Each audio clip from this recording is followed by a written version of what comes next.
इंसान भी यही आनंद ले सकता है। हमें कोई करोड़ों रुपए गाय पालन के लिए खर्च करने की ज़रूरत नहीं है। हम चाहे तो अपने से कम लागत में भी गौ पालन को कर सकते हैं। बहुत बहुत धन्यवाद प्रभु जी। जय गौ माता, जय गोपाल, जय गौ माता प्रभु जी। हरे कृष्ण, हरे कृष्णा, हरे कृष्णा। हमने क्या है कि लाखों के शेड बताए लोगों को दिखाया कि ये 50 लाख का शेड, 1 करोड़ का शेड, साइंटिफिक वे से बना हुआ शेड, नई तकनीक का शेड, गोबर को अपना आप उठा लेगा वो, या कहते हैं कि गोमूत्र इकट्ठा हो जाएगा, ये हो जाएगा फलाना ढीमका, जो हमारे मारवाड़ी में कहते हैं।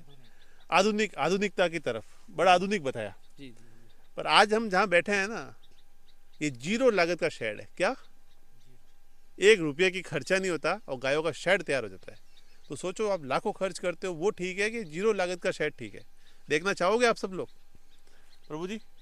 जो ये शेड, हरे कृष्णा, बहुत अच्छा लगा ये। मतलब मुझे तो आनंद आ गया। तो इसके लिए मैं एक अलग ही वीडियो बनाते हैं, सभी भाई देखे इसको और इस पे ज़्यादा फोकस करें तो उसका आनंद अलग ही होगा।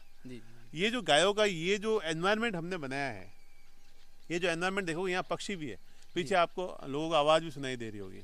चारों तरफ पेड़ ही पेड़ है, पिल्लू के पेड़ है, ये नीम है, वकड़ी है और बहुत सारे पेड़ है। और ये वो पेड़ है जो बड़ी अच्छी छाया देते हैं। हाँ। और गर्मी में ठंडा और सर्दी में गर्म। Umbrella size. अब देख सकते हैं हमने नीचे कटिंग कर दिया है, प्रूनिंग कर दिया है ताकि गायों के आंखों वगैरह में नहीं आए। सो ये बहुत अच्छा एक, आप दूर से देखेंगे तो एक अम्ब्रेला की तरह दिखेगा। और गाय जब धूप होता है, जैसे गर्मी के टाइम में शेड में बैठेगी, शाम है, रात में ओस पड़ रहा है ठंड के टाइम में तो उधर बैठेगी, वो एक साथ इकट्ठा होकर बैठती है। लेकिन जैसे ही सुबह का टाइम होता है तो क्योंकि पूर्व उस दिशा में है, सारी गाय इधर से वहाँ चली जाती है। सो ये पूरा एरिया वो यूटिलाइज करती है। अलग अलग टाइम पीरियड में अलग अलग जगह है उनका बैठने का, अपने हिसाब से। मैं जब सोचता हूँ कि भगवान श्री कृष्ण के समय में गाय कैसी रहती होगी, तो वह उस समय ऐसे ही सेट थे, नेचुरल चीजें थी। तो होता क्या है कि हम इंसानों ने अपनी आधुनिकता के चक्कर में अपनी सहूलियत के लिए चीजें बना दी। करेक्ट। और बड़ा अच्छा लगा ये। मतलब बीच में से नहर चल रही है, इसमें से पानी जाता रहता है। गौ माता चाहे तो अपना पानी भी पी सकती है, उसको छोटी 1-2 फीट तक पानी आता है, 3 फीट तक, तो पार करके उधर भी जा सकती है। गौ माता को बिल्कुल नेचुरल भी लगता है। पीछे आप नहर भी दिखा दे एक बार, आइए बहुत। और ये पेड़, जैसे ये पेड़ है ना, ये सारे पेड़ देखेंगे ना, हाँ, अम्ब्रेला की तरह दिखेगा। हाँ बिल्कुल। ये इधर आप पेड़ दिखाएंगे ना सीधा, तो ये पेड़ सारा आपको अम्ब्रेला की तरह दिख रहा है। जैसे आपको ये पेड़ दिखाता हूँ, आइए मेरे साथ, बिल्कुल इस पेड़ के नीचे आओ, बिल्कुल अम्ब्रेला की तरह और बड़ा नेचुरल। हमें माधव इको विलेज में, और माधव इको विलेज में गौ माता कैसे नेचुरल तरीके से रहे और आदमी अपने को आपको स्वस्थ प्रकृति के साथ रखकर कैसे रख सकता है। और जब स्वस्थ वातावरण दोगे तो सब चीज़ें अच्छी होगी। यहाँ पर जो प्रभु जी बता रहे थे कि भाई जो शीड भी डालते हैं वो भी डबल डालते हैं, क्योंकि कोई पक्षी भी आता है तो उनको खाने की व्यवस्था भी हो। मैं देखता हूँ कि जब अनार, अमरूद या फ्रूट लगाते हैं तो लोग उनको थैलियों से ढक देते हैं। इसलिए ढकते हैं कि पक्षी उसको खा नहीं पाए। तो भले हजारों बीघा में प्लांटेशन हुआ है तो वो ढकने से वो बचा तो लेता है, वो पक्षी भूखा रह जाता है। अगर सभी लोग उसको खुला छोड़ देंगे। अभी भी हमारे पास जो हमने जो फलों के बागान लगाए हैं, साइड में हमने पूरा 1 किलोमीटर का मियावाकी प्लांटेशन किया है।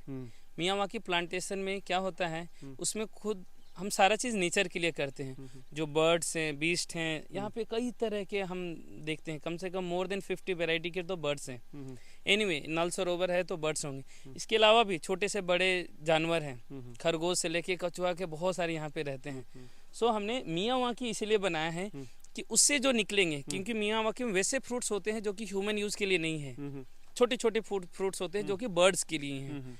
और हम जो ह्यूमन यूज़ के लिए हमने फूड फॉरेस्ट में अलग किया है। सो हम उनको उनका भाग दे रहे हैं। उसके बाद हम जो उगा रहे हैं वो फिर उसको अपने आप को डिस्टर्ब नहीं करेंगे। तो सामंजस्य बैठाएंगे ना नेचर के साथ, तो फिर प्रॉब्लम नहीं आएगा। हम हर चीज़ का भोक्ता, कृष्णा बोलते हैं ना संसार में, भोक्ता राम यज्ञ तपसाम सर्वलोक महेश्वरम।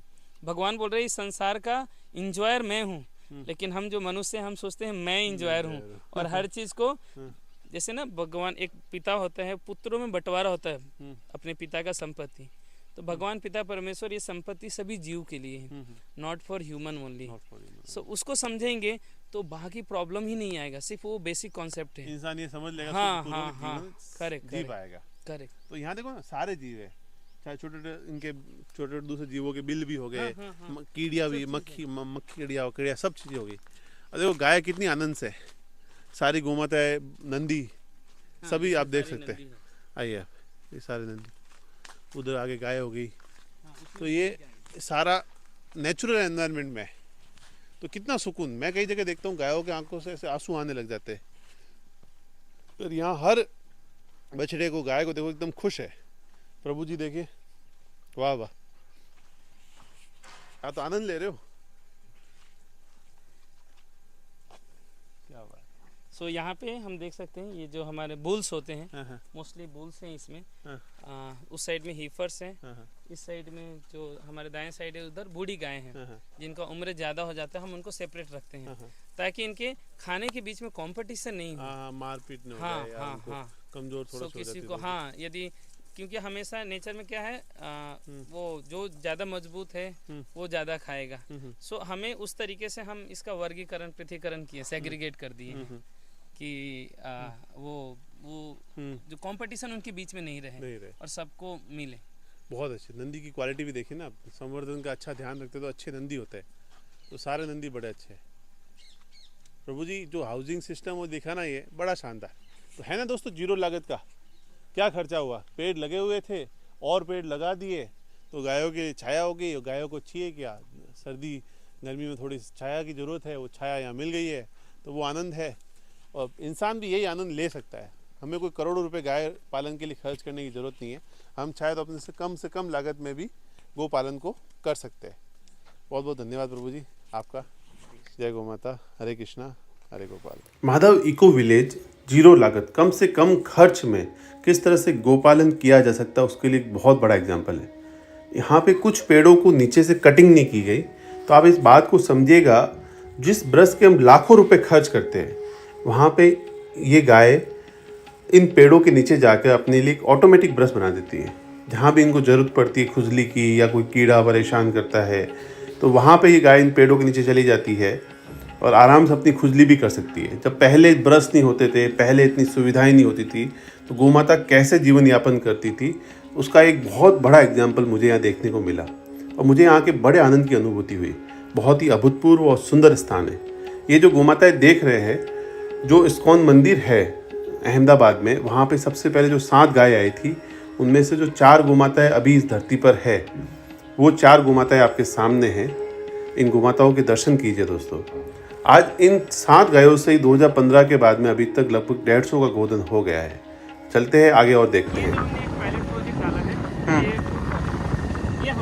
ये फूड फॉरेस्ट हो गया, हाँ, ये हो गया इंसानों के लिए और वो हो गया पशु पक्षी के लिए। ये गन्ना डाला है, ये गन्ना हो गया, पीछे में नेपियर, ये मक्का, ये गोमाता के लिए हो गया, ये मक्का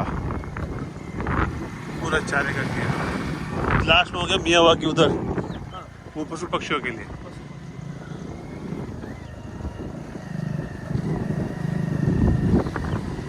एक 125 बीघे में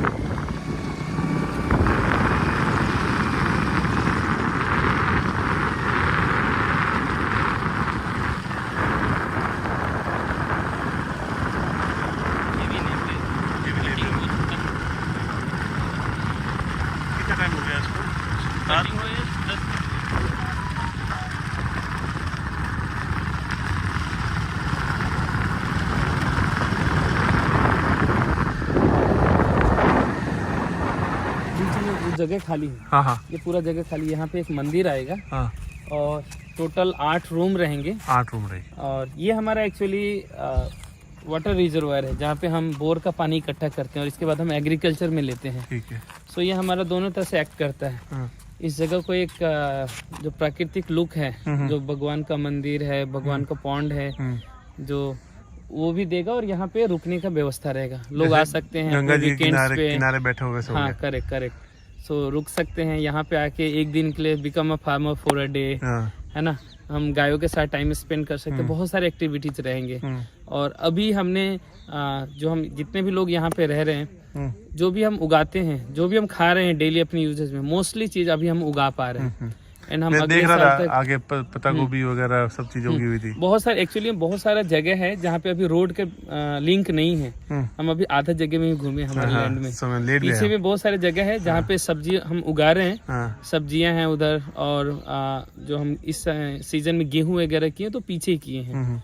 सो इस समर में हम वहाँ तक भी रोड कनेक्टिविटी कर देंगे। सो हम आगे भी देख सकते हैं। ये अद्भुत जब पूरा तैयार हो जाएगा तो एकदम भगवान का स्थान हो जाएगा, अद्भुत स्थान हो जाएगा। 6 महीने में पूरा तैयार हो जाएगा ये। जय गौ माता।